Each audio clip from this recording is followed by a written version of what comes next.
Île Saint-Denis, au cœur du 93. Depuis quelques semaines, un groupe de dealers a investi les parcs autour de cette cité. Chaque jour, ils vendraient plus de 8 000 € de cannabis. À la tête du réseau, cet homme d'une vingtaine d'années seulement.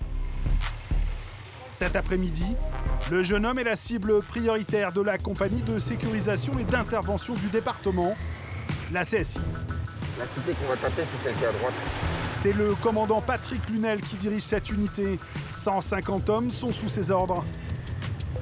Il a mobilisé une grande partie de ses motards pour mener un vaste coup de filet. Son plan est simple. Encercler les tours de la cité pour prendre les trafiquants au piège.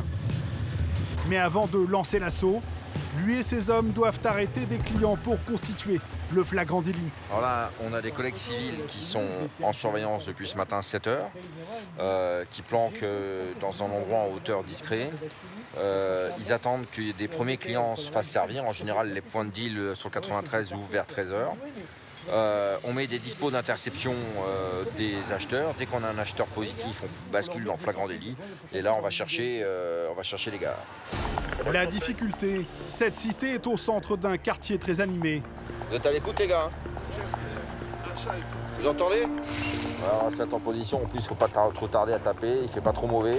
On a les gamins qui sortent d'école et ça ne va pas tarder à atterrir dans les squares, tout ça. Nous sommes vendredi, il est 15h30. Les policiers ne vont pas attendre bien longtemps pour interpeller un premier acheteur venu se ravitailler en cannabis pour le week-end. Merci.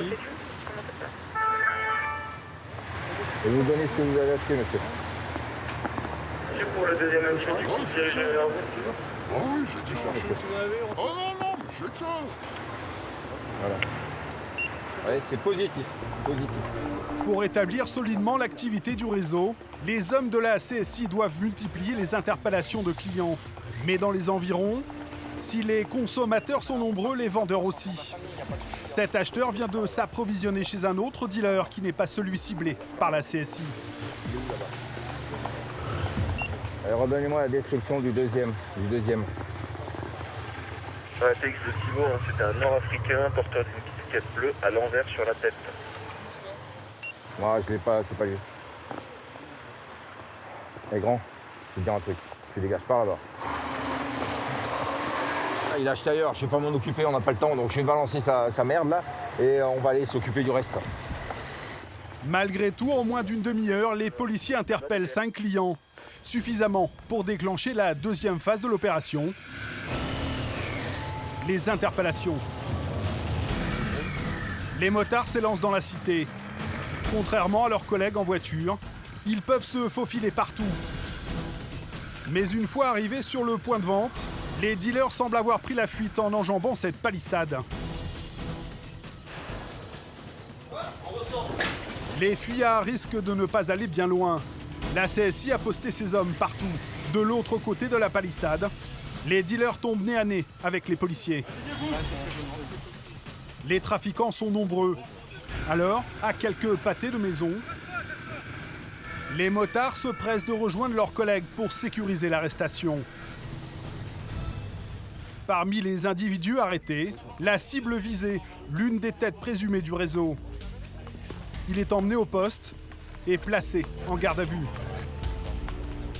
Les autres sont minutieusement fouillés. Sur eux, les policiers qui ont sûrement été rapidement repérés ne vont trouver que quelques pochons d'herbe et 400 € en petites coupures. Des preuves tangibles du trafic, mais pas suffisantes pour le commandant Lunel, bien décidé à revenir très vite. On est obligé de piéger tout le monde, donc on les fait asseoir gentiment, croiser les jambes, comme ça on est sûr qu'ils ne vont pas courir. Et une fois que tout le monde est palpé et fouillé par rapport à notre trafic de stupes, on les libère ou on les met en garde à vue en fonction de ce qu'on veut. Tout ça, ce sont les choufs. Donc on est sur une île ici avec 2 bras de Seine de chaque côté et en fin de compte, ils ont placé des choufs de chaque côté, ce qui fait qu'on a été annoncé dès le début. Donc c'est hyper facile de se réfugier. Donc on va remettre le dispo en place et on va bien voir ce qui se passe. Harceler les délinquants, c'est l'une des stratégies favorites du commandant.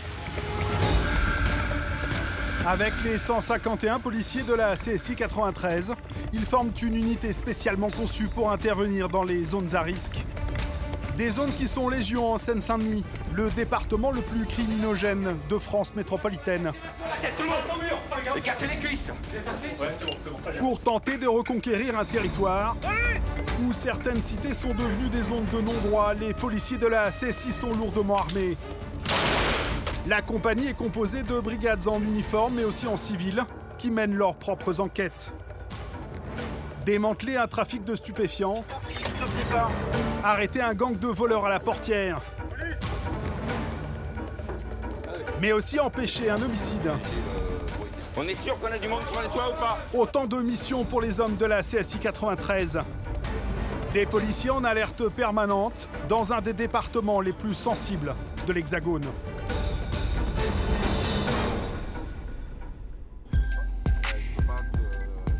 Le trafic de drogue est un des principaux problèmes de la Seine-Saint-Denis. Petits revendeurs, gros trafiquants, les réseaux nombreux sont souvent implantés dans des quartiers populaires. Comme ici dans cet ensemble de tours à seulement une centaine de mètres des portes de Paris. Le commandant Lunel et ses hommes y patrouillent régulièrement pour montrer leur présence et perturber les habitudes des dealers et des guetteurs, les choufs dans le jargon policier. Il y a des choufs partout. Là, c'est pas une chouffe, ça. Le mec qui s'assoit là.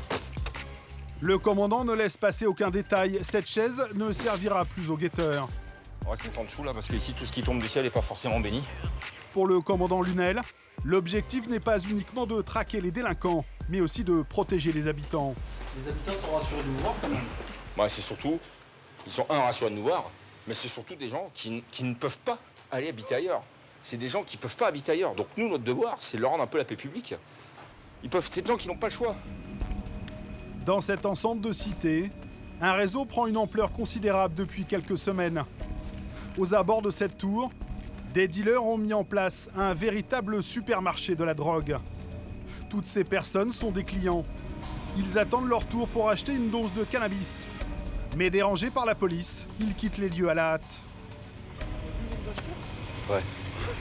Et tout à l'heure, je vous avais dit, vous ne ferez pas, vous me laissez transport en commun. Mais non, la dernière fois, on était dans le parc, c'est ça, pareil. Là, c'était que des acheteurs. Tout ce qu'on a croisé là, c'était que des acheteurs. Bénéfice pour les trafiquants, près de 14 000 € par jour. Vous avez vu, on avait peut-être 120, 130 acheteurs qui étaient en attente là. On a été à l'Alpha avec l'autorisation de TX, on va décrocher nos personnels. On fait le point, section par section et compagnie par compagnie.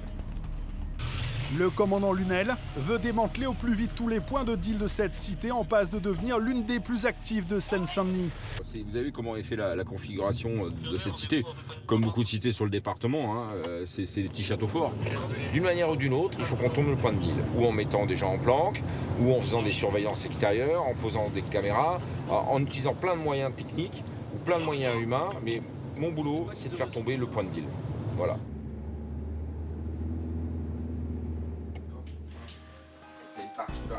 Le lendemain, le commandant met en place un dispositif de surveillance. Il poste un de ses hommes à l'entrée de la cité, caché dans une camionnette banalisée. Son objectif ? Constater les va-et-vient des acheteurs sans se faire repérer. Cela fait déjà 6 heures que le policier est en planque. Ça va être long, ouais, il faut regarder les gens qui passent et voir si on peut voir un geste ou un élément qui pourrait nous aider sur la vente de stupéfiants. Il faut patienter. À 500 mètres, le commandant et 5 collègues attendent pour interpeller les clients. Il est 18 h. Le policier aperçoit un premier acheteur. Il envoie sa description aux équipes alentours. Peut-être qu'il aurait acheté du stupéfiant dans cette résidence. Maintenant, les collègues sont en filature derrière lui, ils vont le contrôler pour voir s'il y a bien quelque chose. Ce jeune étudiant vient d'acheter 5 grammes d'herbe pour 50 €.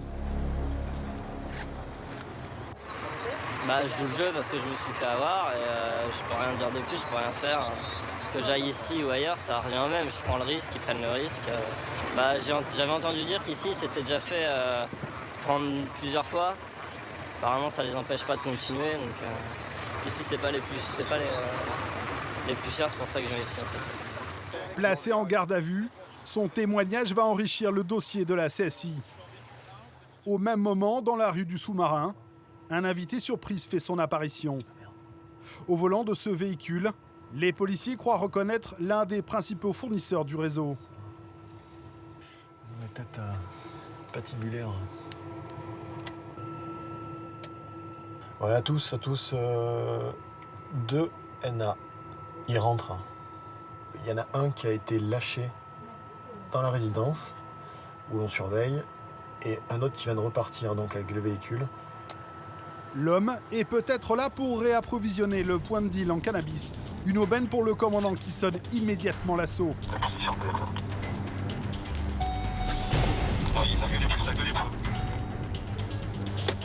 Le commandant et 3 de ses hommes se précipitent dans le hall de la tour où est installé le trafic.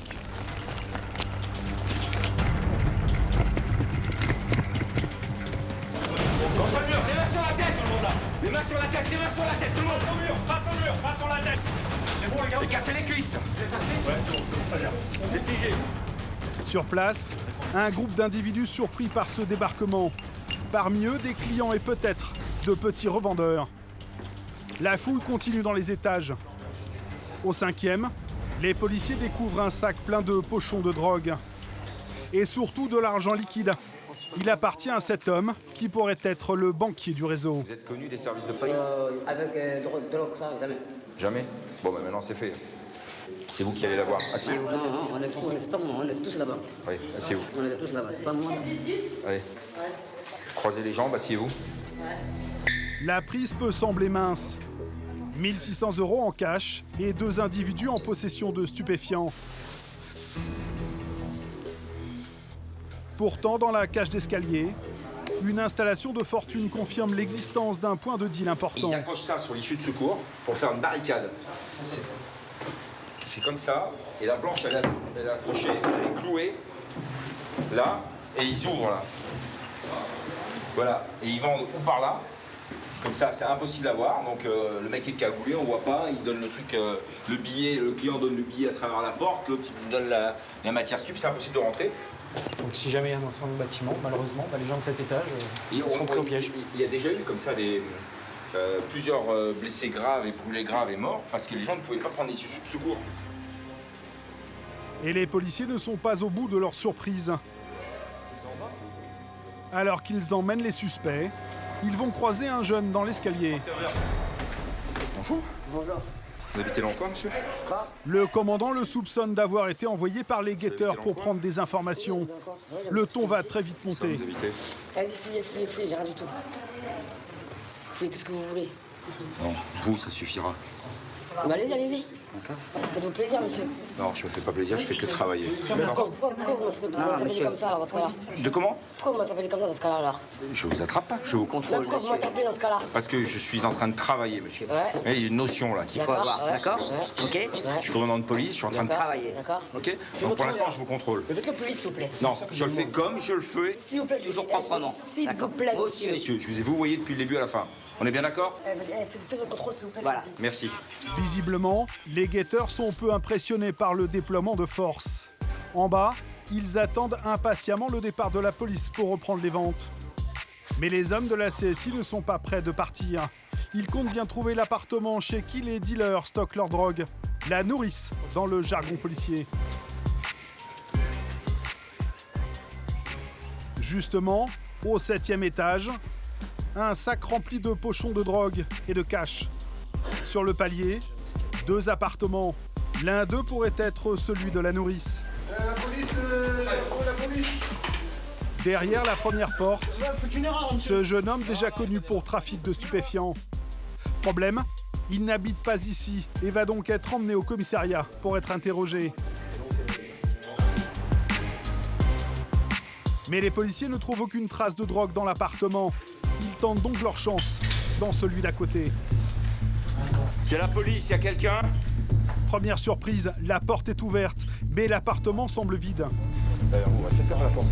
Attendez, on sécurise tout. Dans le salon, une porte vitrée est entrouverte. Eh, Major, vous montez avec? Allez, allez, go! Elle donne sur un dédale de terrasse, idéal pour prendre la fuite. Allez, fouillez-moi bien tout là. Les policiers vont tout fouiller jusqu'aux appartements voisins. Vas-y, rentre, vite. Mais la nourrice supposée du réseau s'est apparemment volatilisée. Dans l'appartement vide dans lequel les policiers sont entrés, le commandant Lunel lance la fouille à l'aide d'un chien dressé pour détecter la présence de stupéfiants. Très vite, l'animal marque un arrêt devant un cagibi. Qu'est-ce qu'il y a là? Montre-moi. Ah, il y a quoi là? Montre-moi. Montre-moi. Parce que là, ça devient fou. Hein. Ça devient fou. Ah oui. Ok, on pose par terre. Ça, il y en a partout. Les policiers y découvrent plusieurs sachets de cannabis à peine dissimulés et des liasses d'argent liquide. De combien? 1440 €. Et ça, c'est que le C'est ce qu'il y a sur le vendeur. 1440 €, c'est ce qui a été fait à partir de l'ouverture du point jusqu'à maintenant, c'est-à-dire en à peu près 20-40 minutes. Comme l'impose la procédure, la perquisition se fait en présence de 2 témoins, dont cet homme qui habite le quartier. Dans la chambre, L'OPJ, vous pouvez venir voir? une dernière découverte va définitivement confirmer que le propriétaire des lieux est bien la nourrice. C'est les gens qui, pour protéger pour éviter de se faire piquer la cam par des concurrents. Voilà. Donc, Ouais, là, ça commence à devenir grave. c'est sérieux. Alors, par contre, L'arme sert aux dealers à protéger cet appartement qui est leur point de stockage. Pour cet homme qui vit dans la résidence depuis de nombreuses années, la mainmise des dealers sur la cité est devenue insupportable. La vie des habitants s'est transformée en calvaire. La vente se fait au 5e et ça commence au 2e. 40 personnes dans l'escalier. Ça devient invivable. Vous rentrez le soir, bah, vous êtes guetté par ces jeunes. Là. Vous partez le matin, c'est pareil. Il n'y a plus de vie privée, il n'y a plus rien. Quoi. Il n'y a plus rien. Si j'avais l'occasion de déménager, je ne vous cache pas que je le ferais. Grâce à un passeport retrouvé dans l'appartement, la CSI suppose que la nourrice du réseau est une femme de 36 ans. Le commandant diffuse son signalement à toutes ses équipes. Et coup de chance au pied même de la tour, l'une d'elles va tomber nez à nez avec la jeune femme et sa mère. Vous habitez où? Quelle porte? C'est l'ascenseur. Vous êtes passé en garde à vue? Pourquoi? La jeune femme est conduite au commissariat. Pour le commandant Lunel, c'est pour ce type d'opération que la CSI a été créée. La compagnie de sécurisation et d'intervention, c'est son job, c'est ce genre d'opération coup-de-poing. Le bilan, donc, 4 interpellations, un toxicomane acheteur, un guetteur et 2 vendeurs. Et en dernier ressort, on a interpellé ce qu'on appelle la nourrice, c'est-à-dire la propriétaire des lieux, où était planquée la marchandise. Si elle aide les dealers en planquant la marchandise et qu'elle est rémunérée en échange, elle est complice du trafic de stupes. Et si par contre elle est sous la pression des dealers, à ce moment-là, c'est une circonstance aggravante pour les dealers. Au commissariat local, tous les interpellés vont être interrogés par des officiers de police judiciaire. L'enquête montrera que la nourrice était forcée par les dealers à cacher leur drogue. Mais dans quelques jours, l'affaire va être bouleversée par un grave incident. La Seine-Saint-Denis est régulièrement le théâtre de règlements de comptes violents. Environ 80 chaque année, dont 30 mortels en 2013, soit 30% de plus qu'à Marseille et ses environs. Pour sécuriser l'un des départements les plus dangereux de France, la CSI est ainsi dotée d'un groupe de soutien opérationnel dédié. Le GSO, 14 hommes triés sur le volet qui s'entraînent au tir toutes les semaines. Ils réalisent près de 200 opérations sensibles chaque année. Dans 2 jours, ils doivent effectuer une interpellation particulièrement risquée.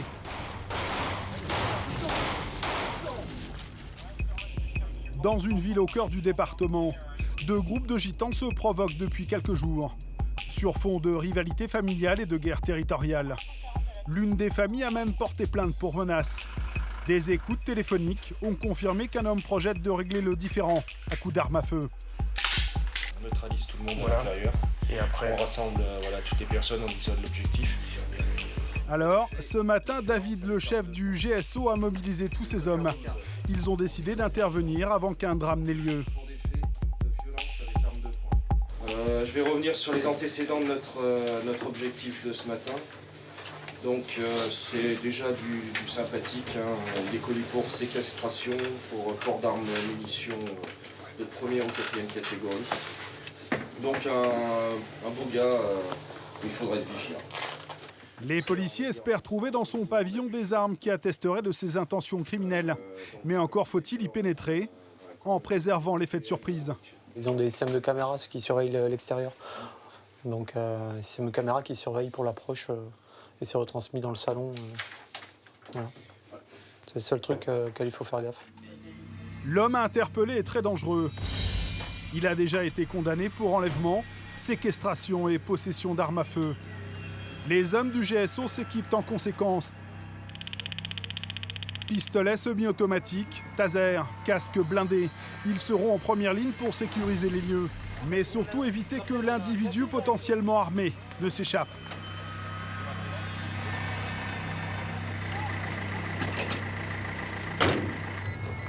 Qu'est-ce qu'il y a de différent dans une zone de pavillonnaire comparé à une cité ? La superficie à couvrir et puis la topographie des lieux. Il y a plusieurs étages en même temps à traiter. Et beaucoup plus de possibilités de fuite pour un individu. Parce que par définition, pavillon, il y a un rez-de-chaussée, donc des fenêtres, donc des issues de fuite possibles. Le pavillon se situe dans une zone résidentielle. Il est 5 heures. Le quartier est encore endormi. Pour ne pas être repérés, les policiers se garent à distance et avancent sans bruit.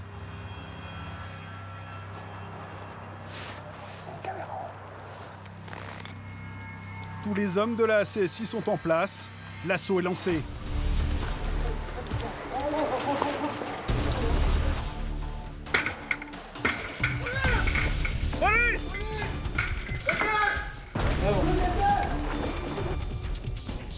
Au premier étage, les policiers découvrent une famille entière avec des enfants en bas âge.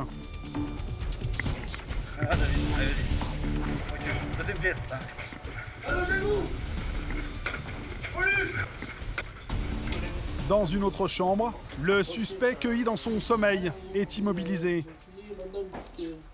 Au total, dans le pavillon, 9 personnes dont le frère et le père du suspect déjà connus des services de police pour de graves délits.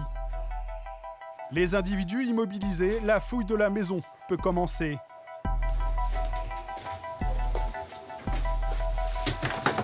Dans un placard presque en évidence, mais surtout à seulement 2 mètres du lit du suspect, les policiers trouvent ce qu'ils cherchaient. Un fusil à pompe. Voilà. Fusil de chasse. Modèle russe. Ça fait des dégâts, ça ? Ah bah, selon le type de munition, oui. L'arme qu'on a trouvée, c'est pas à vous ? L'arme, le fusil à pompe. Ouais, le fusil à pompe. C'est à mon père, ça, le fusil à C'est pompe. votre père, ok. Donc c'est parfait. Il a une licence, quelque chose pour ce permis ? Bien sûr. Ouais. La perquisition se poursuit dans les différents étages. Les policiers veulent accumuler le maximum de preuves.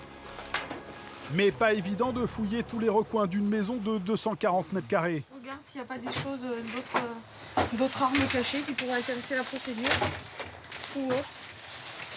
Mais la maison est grande et il y a beaucoup d'endroits à fouiller. C'est dans la cuisine, au milieu des casseroles, que les policiers trouvent de nouveaux éléments à charge. C'est qui ça? C'est pour le fusil. C'est à qui? C'est à nous. À vous? Oui. D'accord. Pour le fusil, là. Oui. Vous n'avez pas les clés? Des cartouches de gros calibre en quantité suffisante pour tenir un siège. Il s'en est fallu de peu pour que l'intervention prenne une tournure plus dramatique. Les individus avaient installé un système de caméra à l'extérieur qui filmait uniquement la rue et pas du tout l'entrée du pavillon. C'est un dispositif totalement illégal puisqu'ils filment la voie publique sans autorisation et ils enregistrent les images. Ça a pour seul but de détecter toute présence policière à l'extérieur du pavillon. Le suspect est emmené au commissariat local pour être entendu. Au cours de leur inventaire, les policiers vont faire de nouvelles découvertes. En plus du fusil et de la centaine de cartouches, ils mettent la main sur une boîte pleine de balles, interdite à la vente. Des balles modifiées pour être explosives, conçues pour un revolver 44 Magnum, une arme de très gros calibre. Ça fait des dégâts? Ah oui. Oui, c'est gros. L'individu va devoir justifier cet arsenal impressionnant. Mais pour l'instant, menotté et placé en garde à vue, il n'a pas l'air de se soucier de son sort et pense déjà à sa sortie. Je vais sortir d'ici. Oh, mais laisse-moi terminer. De toute façon, je vais sortir d'ici, il va voir. Il va rien lui arriver, monsieur. Je sais très bien pour qui vous m'avez arrêté. Je sais très bien pourquoi je suis ici. Quelques jours plus tard, son rival a finalement retiré sa plainte. Le suspect a donc été libéré. Le temps des règlements de compte semble révolu. La guerre entre les deux familles n'a cette fois-ci pas fait de victimes. Pour l'équipe du GSO, la mission est remplie. En attendant d'être de nouveau réquisitionnés, David et ses hommes s'accordent quelques minutes de détente. C'est important ces moments-là. Ah ouais, là c'est le moment le plus important de la journée, on n'a pas encore mangé. Hein. Levé depuis quelle heure? Ah là, depuis 3h du matin pour ceux qui habitent le plus loin. Et donc ça va faire du bien petit déjeuner. On est bien reçus. En Seine-Saint-Denis, ces projets d'assassinat restent rares. Mais un des fléaux du département, ce sont les vols violents commis par des bandes à scooters très organisées. Sur ces images filmées par l'hélicoptère de la police, on voit un groupe de 3 scooters qui rôdent à la recherche de leur prochaine victime. Sac à main, bijoux, téléphone ou tablette. Autant d'objets que les particuliers laissent parfois dangereusement à portée de main dans leur voiture et qui attirent ces délinquants spécialistes du vol à la portière. Une fois la cible identifiée, les voleurs frappent à la vitesse de l'éclair.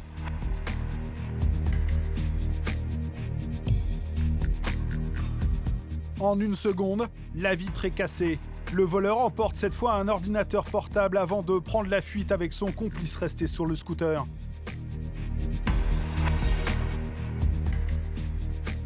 C'est une des spécialités sur notre département de nos jeunes délinquants. Le vol portière est particulièrement facile pour eux puisqu'on a énormément d'embarras de circulation et qu'ils sont hyper mobiles parce qu'ils sont sur des 2 roues et donc ils peuvent se faufiler dans le flot de circulation sans aucune difficulté. En Seine-Saint-Denis, plusieurs dizaines de vols à la portière ont lieu chaque jour. Ces groupes de délinquants en scooter sont devenus la bête noire des motards de la CSI. Les prendre en flagrant délit est particulièrement délicat. Pour nous, c'est vraiment l'interpellation en flagrant délit la plus difficile parce qu'on ne peut pas engager de poursuite effrénée derrière ces délinquants.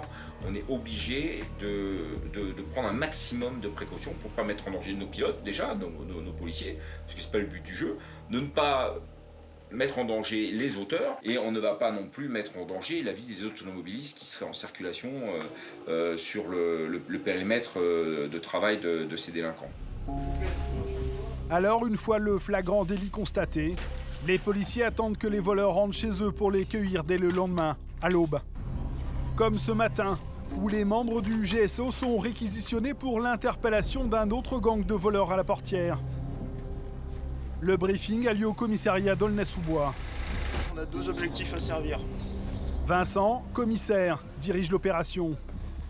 La CSI, 2 véhicules. Toutes les voitures qui vont sortir, on part en opération, il y a toutes les bagnoles qui sortent. C'est Christophe, commandant, qui mènera les hommes du GSO, une fois de plus, en première ligne. Nous, on s'arrête dès que vous stoppez le mouvement. On descend parce qu'on a le bélier, un gars m'accompagne et on monte. Voilà, on va aller chercher les individus dans le cadre de vol avec violence sur une cité sensible du département. Donc le risque est sur l'environnement, la réaction des individus et éventuellement les mouvements qui pourraient être déclenchés à l'occasion d'opérations de police suite aux interpellations. Au total, 5 individus sont visés. Le principal objectif, un adolescent tout juste majeur, déjà connu pour trafic de stupéfiants, qui aurait commis de nombreux vols avec violence. Il réside dans une cité où les forces de l'ordre sont presque systématiquement prises à partie. Il y a quelques semaines, plusieurs policiers restés piégés après une interpellation y ont été brutalement agressés.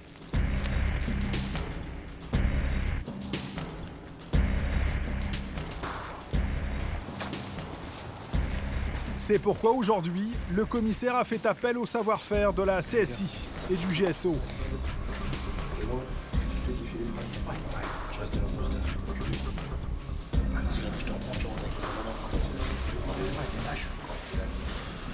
Il est 5h50, l'assaut est imminent.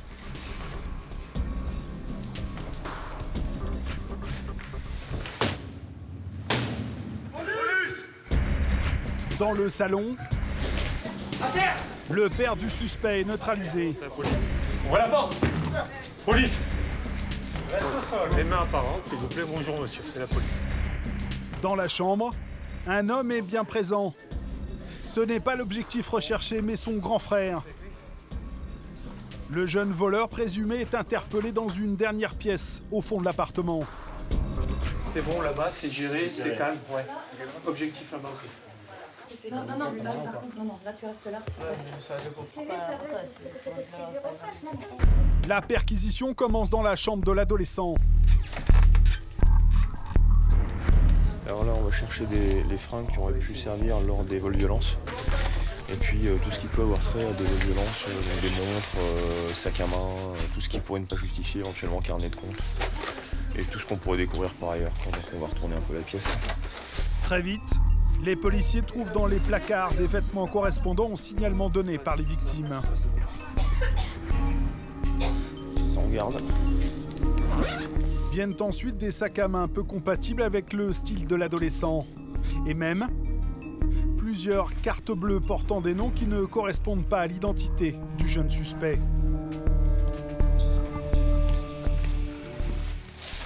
pouvez m'expliquer qui c'est les cartes de crédit que je trouve là? C'est à moi, monsieur. Déjà, c'est vous? Tout ça, c'est à moi. Je travaille dans un centre commercial à Paris-Nord. On a fermé il n'y a pas longtemps, je vous promets que c'est à moi, il y en a. Delphi. Ouais, mais tout ça, c'est des cartes bleues. C'est les on ne fonctionne pas depuis très longtemps. Que font des cartes bleues d'autres personnes chez vous? Monsieur, on a fermé un magasin, vous pouvez... Il y a plein d'affaires. Ça fait super longtemps. Je vais ramener ça. On va vérifier que c'est pas volé. Il n'y a pas de souci. La sœur du jeune homme tente de défendre le voleur présumé. Ses explications ne sont pas convaincantes. Les policiers reprennent la perquisition dans chaque pièce de l'appartement. Mais la fouille va être perturbée. Rentrez dans leur chambre. Reste assis, s'il vous plaît, monsieur. Reste assis, s'il vous plaît, monsieur. Dans le salon, le grand frère du suspect est de plus en plus nerveux. Et là, tu vois, dans pas longtemps, le temps va commencer à monter. La présence policière semble le mettre mal à l'aise, et pour cause. Il vient de passer plusieurs mois en prison pour trafic de cannabis. Il a été libéré juste hier. Samedi matin, là. Je sais. Vous allez pas me faire mal à la tête, je vous le dis. Bon, laissez-moi tranquille. Il n'y a aucun problème. Pareil, je vous dis. Je sors samedi matin, là, le premier. D'accord, vous faites pas mal à la tête. Calmez-vous, il n'y a pas de souci de ça. Je suis pas un petit, j'ai pas 18 ans. Mais je vous parle pas comme Voilà. un petit, moi. Je vous le dis. Mais je vous parle pas Ce comme que un vous petit. allez faire et rentrer chez vous, s'il vous plaît. Oui, c'est ce qu'on fait. Les éclats de voix du grand frère pourraient réveiller les voisins. Si la nouvelle d'une opération policière s'ébruite dans la cité, la situation pourrait très vite dégénérer. Les policiers doivent quitter les lieux au plus vite. Détends-toi. Sous bonne escorte, le voleur présumé traverse la cité. Il est 6h45. Les jeunes du quartier dorment encore, mais les premiers habitants s'éveillent. Les policiers regagnent au plus vite leur véhicule. On va le mettre chez nous, on va gagner du temps, on le met dans le camion. Les hommes de la CSI restent sur le qui-vive jusqu'au dernier instant. Cette fois, c'est sans encombre que les policiers peuvent regagner le commissariat d'Aulnay-sous-Bois. Voilà, pour ça. Patron, on peut le mettre sur le banc ou pas? Non, je vais pas le valider. En plus du suspect principal, les 4 autres membres présumés de ce gang de voleurs ont été arrêtés ce matin. Pour vol commis en bande organisée, ils risquent jusqu'à 15 ans de réclusion criminelle. Le bilan de l'opération est assez positif parce qu'on a récupéré toutes les cibles qu'on avait visées dès le départ, donc ceux qui sont auteurs des vols et celui surtout qui est receleur dans l'histoire, qui fourgue en fait la marchandise volée. Donc chez les voleurs, on a trouvé des cartes de crédit qui correspondent absolument pas aux gens qui habitent dans l'appartement. On a trouvé des vêtements qui correspondent à ce qui était porté lors des agressions. Surtout, pour nous, l'important dans l'histoire, c'était d'aller frapper dans cette cité qui pose problème. Là, ils avaient quand même une petite spécialité sur les vols violences et les vols à la portière. Donc le fait de leur être tombé dessus comme ça, sur une série de faits, c'est pas un seul fait mais bien une série, ça va permettre de reconquérir le territoire parce que c'est la politique que j'ai ici, c'est-à-dire de reconquérir le territoire. Une stratégie du harcèlement permanent qui est aussi celle de la CSI 93. Il y a une semaine, à quelques centaines de mètres seulement des portes de Paris, le commandant Lunel et ses hommes ont démantelé un important réseau de trafiquants de drogue. Tout le monde sur le mur, main sur la tête.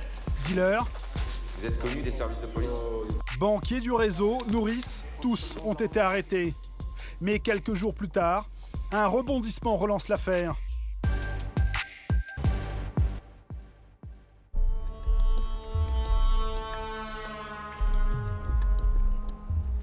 Lors d'un contrôle aux abords de la cité où se déroulait le trafic, des hommes de la brigade anti-criminalité ont été violemment percutés par ce véhicule qui tentait de leur échapper. Une agression caractérisée, les policiers ont riposté armes au poing. Au volant du véhicule suspect, un des fournisseurs présumés du réseau qui tentait de s'enfuir, avec une dizaine de kilos de drogue à son bord. Donc pour votre information, ce matin, il y a déjà eu une première interpellation. C'est pas très bien passé puisqu'il y a eu 14 coups de feu tirés sur l'individu qui a voulu foncer sur les collègues et les renverser. Il y a eu 10 kilos de matière saisie et de l'argent également. Donc ça c'est le premier point de départ. Heureusement, seuls des dégâts matériels ont été constatés. Mais pour les policiers du département, il est hors de question de ne pas réagir à l'agression. La partie tenue hors GSO qui viendra couvrir les extérieurs et éviter un phénomène urbain derrière. Poissanglement. À vos services, merci à vous. En quelques heures seulement, une centaine d'hommes est réquisitionnée. Les membres de la CSI bien sûr, mais aussi des BAC, des commissariats alentours et la brigade canine de la gendarmerie. L'opération est d'envergure. L'objectif ? Interpeller tous les individus liés au réseau, du client occasionnel au plus important revendeur. On a une centaine de fonctionnaires là quand même, hein, donc c'est pas anodin quoi. Au cœur du dispositif, un camion de commandement pour mener les auditions directement sur place. C'est une méthode militaire, hein. C'est un poste de commandement avancé, comme les pompiers font, comme nous on fait maintenant. Ça permet de rendre plus opérationnel les décisions qu'on doit prendre dans l'urgence sur le terrain, tout en ayant un relais avec la salle de commandement du 93, bien sûr. Camions et motards s'élancent. Les policiers installent leurs filets autour de la cité. 93 TC 750. Aucune issue n'est laissée libre.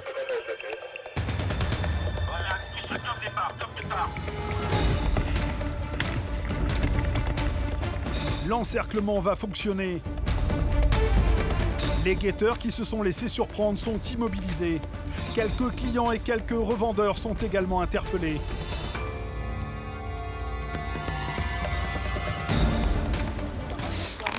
Il y a quoi là, non? Oh, Ça, c'est pas moi, ça, monsieur. Moi, je vous dis la vérité, moi, j'assume, moi. Je suis déjà allé en prison, j'ai pas peur de la prison. J'ai l'habitude d'aller en prison. Quand soudain, un des principaux dealers est signalé en fuite. Il tente de quitter la cité par l'une des zones pavillonnaires voisines.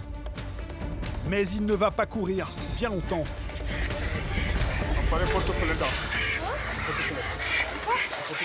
Au total, 24 personnes sont interpellées. Conduites au camion de commandement, elles vont attendre sagement d'être entendues, les unes après les autres.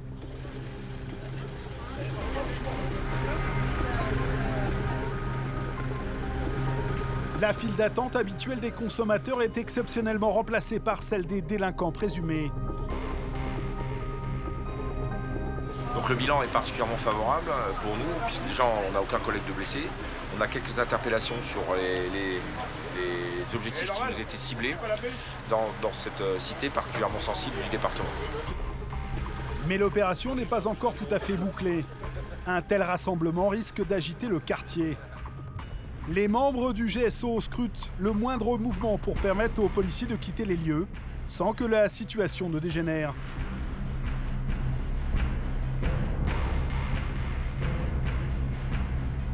Une heure plus tard, au commissariat, les hommes ont le sourire. Ils ont mis la main sur un objet précieux. Le carnet de compte des dealers. C'est excellent. Le point B, il a fait 12 000 € de bénéfice. Et l'autre point, il a fait 4 500. Oh, c'est les petits professionnels à côté. 12 000 € de bénéfice. Mais surtout, ils ont saisi près de 30 000 € d'argent liquide et 4 kilos de cannabis.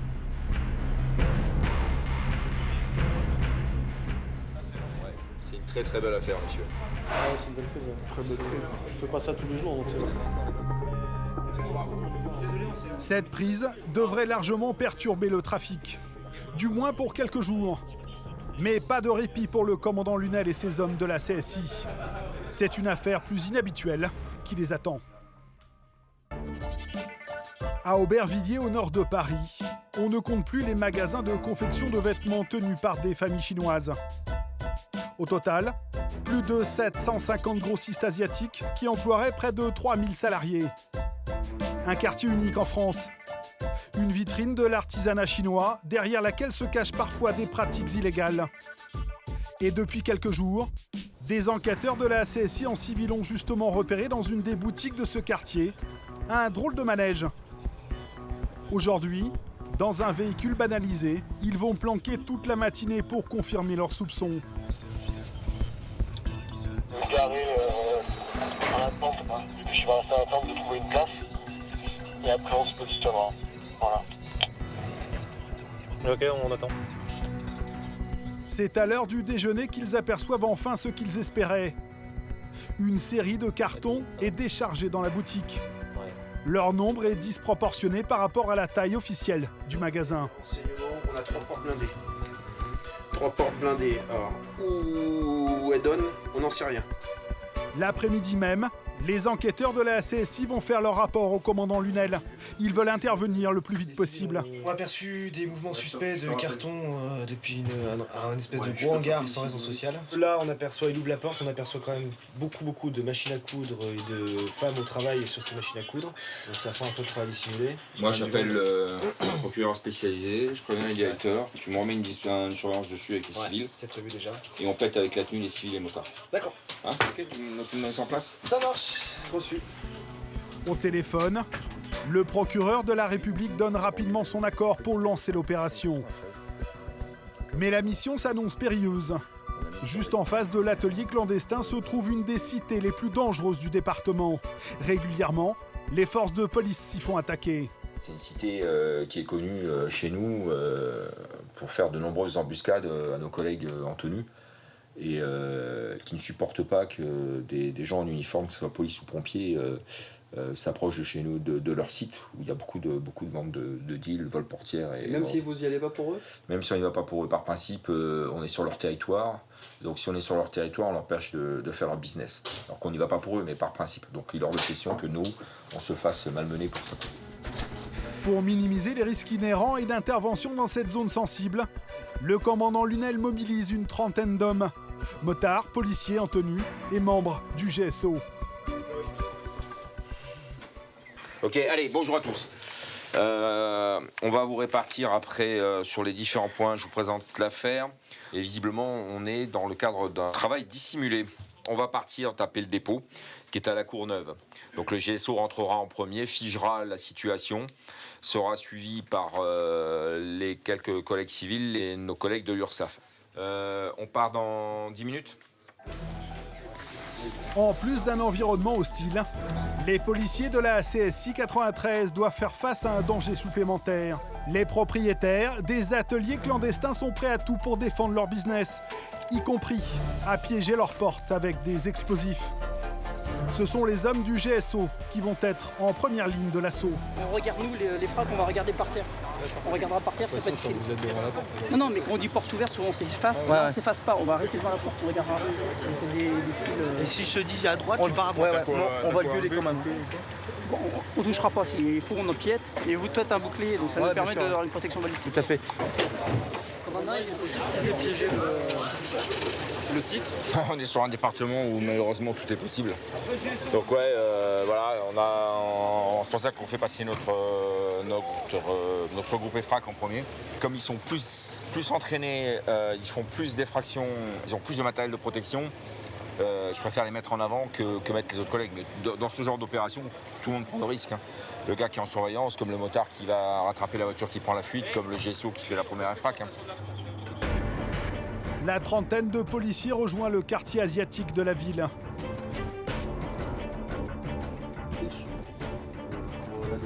Plusieurs membres du GSO se postent aux sorties pour sécuriser le pâté de maison et intercepter d'éventuels fuyards. Oui, c'est bon. sauf départ.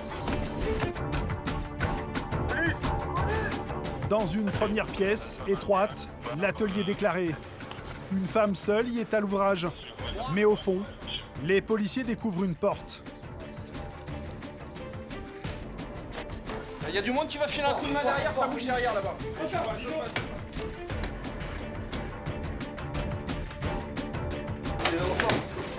Tout seul là. Cette fois, il s'agit d'un espace complètement vide.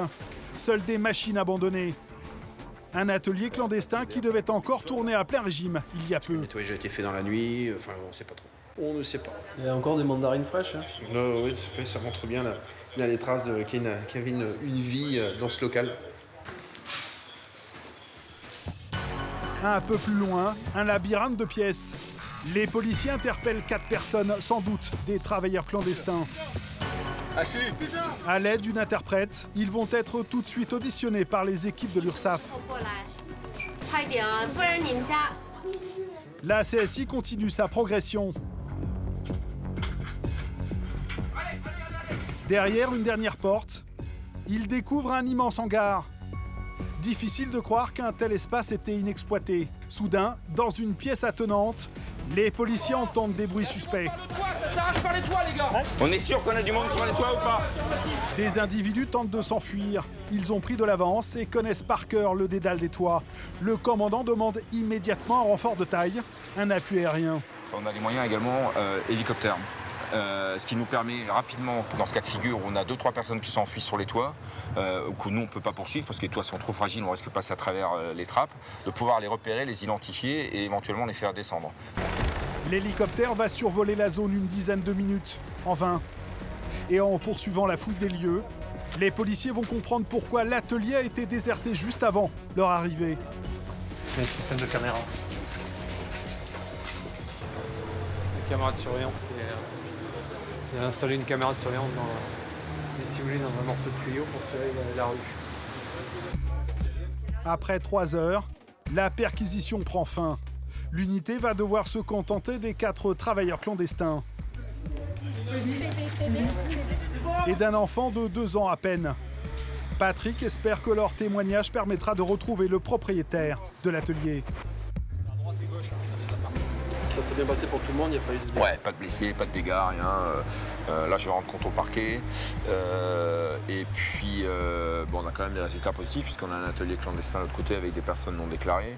Donc là, l'opération est quand même positive malgré tout. Hein. Mais on reviendra, c'est pas un problème ça. On va revenir. Un harcèlement qui sera payant. 3 semaines plus tard, la CSI arrêtera 10 autres travailleurs clandestins dans un atelier voisin. Fin de mission pour les hommes de la compagnie de sécurisation et d'intervention. Enfin presque. Alors qu'ils se rendent au commissariat de Saint-Denis, le commandant Lunel reçoit un appel urgent. Ouais, point de départ du SAMU, point de départ du SAMU. Une ambulance du SAMU a besoin en urgence d'une escorte moto pour conduire un blessé grave jusqu'à l'hôpital. Aubervilliers, vous leur dites qu'on les récupère sur le périphérique, à hauteur de la chapelle. À cheval, les gars! Un homme de 40 ans vient de faire un arrêt cardiaque chez lui. La mission du commandant et de ses hommes, permettre à l'ambulance d'atteindre le plus vite possible un hôpital dans le sud de Paris, situé à 19 km. Les motards doivent aussi fluidifier le trafic pour éviter les à-coups dans l'ambulance. Des à-coups qui pourraient être fatals à la victime, toujours dans un état critique.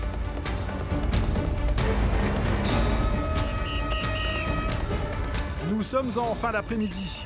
Le périphérique parisien est engorgé par les véhicules des franciliens qui rentrent chez eux après leur journée de travail. Mais le commandant et ses hommes parviennent malgré tout à ouvrir une voie au milieu des bouchons.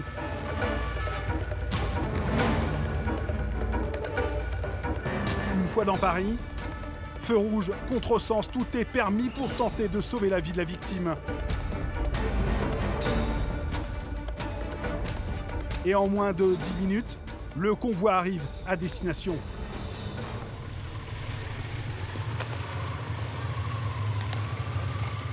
« 93 TX 851.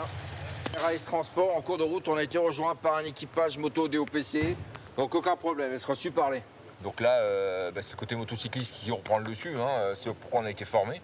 Donc voilà, c'est sauver une vie. Notre spécialité, oui, c'est l'anticrime dans la Seine-Saint-Denis, mais on reste avant tout des motards. Et comme là, à l'arrache, un appel général pour une escorte SAMU, on l'a pris en compte jusqu'à ce que nos collègues parisiens nous rejoignent. Grâce au travail des motards, l'homme sera rapidement opéré. Pour le commandant Lunel, cette intervention a été particulièrement éprouvante. C'est bon, c'est bon.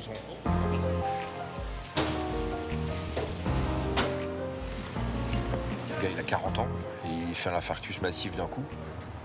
J'en ai 10 de plus, je me dis, ouf, ça fait froid dans le dos, quoi. Bon, on a de la chance d'avoir des équipes spécialisées disponibles rapidement, avec des moyens de secours efficaces, des escortes moto. Mais ça fait jeune, quoi. 40 ans, c'est... Enfin, quand c'est comme ça, quand c'est quelqu'un qui cherche les bêtises, c'est autre chose. Là c'est quelqu'un chez lui, quoi. Hein. Donc, il faisait rien de mal, il a... Ouais, ça pose des questions, quand même. Dans quelques jours, le commandant Lunel et ses hommes de la CSI vont tous être mobilisés pour démanteler un nouveau point de deal au cœur de la Seine-Saint-Denis. 120, 124. Chaque année, la CSI 93 interpelle plus de 1500 délinquants.